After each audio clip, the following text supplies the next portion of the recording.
बहुत कुछ सुन रखा होगा तुमने सरदार अब्दुल रहमान बलूच या रहमान डकैत के बारे में, लेकिन वो सब कुछ नहीं देखा होगा जो इस डॉक्यूमेंट्री में मैं तुम्हें दिखाऊंगा। तुमने वो सब कुछ नहीं सुना होगा जो इस डॉक्यूमेंट्री में मैं तुम्हें सुनवाऊंगा। मैं अब्दुल रहमान बलोच का छोटे भाई का बेटा हूँ, परविंद हूँ। फतेह खान मेरा नाम। सरदार अब्दुल रहमान हमारे उसके साथ दो रिश्ते हैं, मेरे भाई भी लगते हैं, मेरे मामू भी लगते हैं। अब्दुल रहमान बलोच के वालिद, उसके चचा, किसने उसे पाला, ये जराइम की दुनिया में कैसे दाखिल हुआ, ये सब बताता हूँ इस वीडियो में।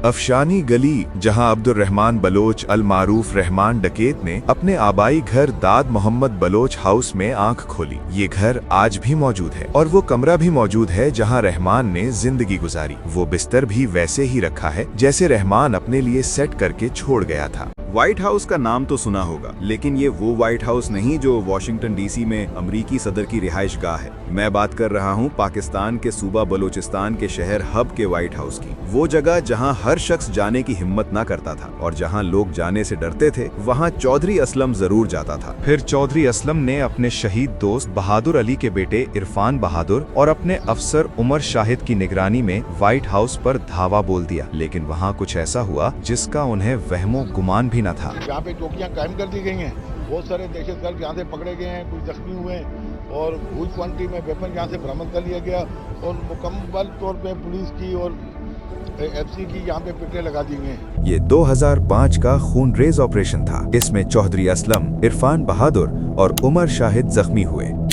लियारी में रहमान के इलाके का SHO अरशद भट्ट और रहमान के 2 साथी मारे गए। 25 अफराद जख्मी हुए। पुलिस ने कई मुश्तबा अफराद गिरफ्तार किए और एक ट्रक भरकर असलिहा व्हाइट हाउस से बरामद करने का दावा किया। इसके बाद पुलिस ने रहमान का व्हाइट हाउस भी मिसमार कर दिया।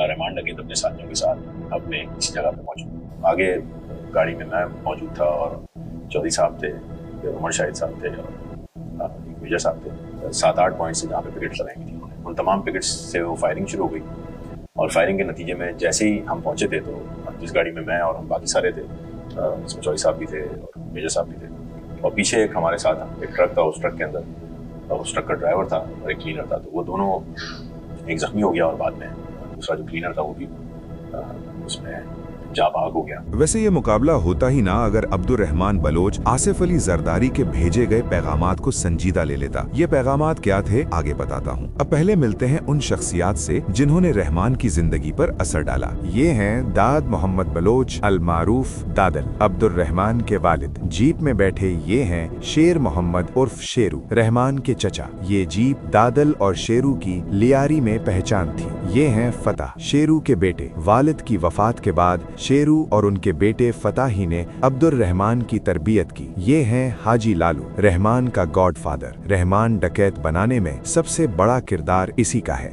ये है हाजी लालू, रहमान का गॉडफादर। रहमान डकैत बनाने में सबसे बड़ा किरदार इसी का है। लियारी नदी के उस पार शीत शाह पा कॉलोनी और जहानाबाद पर इसका राज था। इसके बेटे अरशद पप्पू और यासिर अरफात दोनों रहमान के बचपन के दोस्त थे। इकबाल उर्फ बाबू डकैत भी लियारी का बड़ा गुंडा था, जेब कतरों का सरबराह। जमाना ऐसा था कि मंशियात टेप रिकॉर्डर पर रिकॉर्डिंग लगाकर बेची जाती थी और पुलिस पूरी ईमानदारी से अपना हिस्सा लेती थी। रहमान ने ऐसे माहौल में आंख खोली जहां जुर्म और पुलिस दोनों एक ही सिक्के के दो रुख थे। रहमान के वालिद दादल और चचा शेर मोहम्मद ने भी जराइम के धंधे में कदम रखा, लेकिन उन्होंने सियासी शख्सियत को अपनी ताकत बनाया। रहमान की विरासत में जुर्म और सियासत का गठजोड़ शामिल था। बाबू डकैत ने रहमान के चचा ताज मोहम्मद को कत्ल किया। बाबू भेस बदलने में माहिर था, कभी तुर्की टोपी, कभी शेरवानी, कभी बुरियां पहनकर घूमता था। पुलिस ने 92 में उसके घर पर छापा मारा तो कई भेस मिले। दूसरी तरफ हाजी लालो भी जेब कतरे और मुंशियात फरोशों का बड़ा जाल बना चुका था। वो हरमैन शरीफैन में भी जेब कतरों का नेटवर्क चलाता था। रहमान बहुत छोटा था जब उसके वालिद जेल में इंतकाल कर गए। हाजी लालू ने रहमान और उसके चचा शेरू को बाबू डकैत के खिलाफ इस्तेमाल करना शुरू किया। रहमान तब तक तकबीर और दीन के रास्ते पर भी चल रहा था। तबलीगी इज्तिमा में शरीक होता, सफर करता, नमाज पढ़ता, लोगों को पैसे देकर सह रोजा और चिल्ला में भेजता।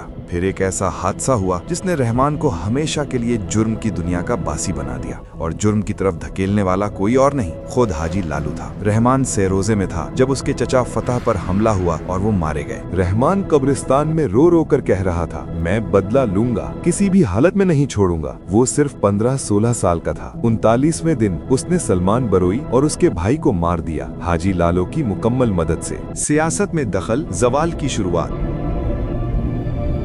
अगर वो सिर्फ जराइम तक महदूद रहता तो शायद बच जाता, मगर कराची की सियासत पर असरअंदाज होना रियासत को कबूल ना था। पीपल्स पार्टी भी इससे खाइफ थी क्योंकि वो पार्टी डिसिप्लिन नहीं मानता था। लियारी में वो मुकम्मल इख्तियार रखता था। लोग उसे सरदार अब्दुर रहमान बलोच कहते थे, मगर वो भूल गया था कि लियारी से बाहर वो अब भी रहमान डकैत ही है, जिसके सर की कीमत 50 लाख रुपए थी। आखिरी मुकाबला 2009 में इत्तला मिली कि रहमान अपने साथियों के साथ स्टील टाउन लिंक रोड से गुजरेगा। चौधरी असलम और दीगर अफसरान ने 2 जगह नाकाबंदी की। पहले नाके पर उसे रोका गया तो गाड़ी से सीधी फायरिंग हुई। पुलिस ने जवाबी कार्रवाई की और वो पहला नाका तोड़कर दूसरे नाके की तरफ बढ़ा। वहाँ भी शदीद फायरिंग का तबादला हुआ। इस मुकाबले में रहमान डकैत और उसके 3 साथी शदीद जख्मी हुए और अस्पताल पहुँचते ही दम तोड़ गए।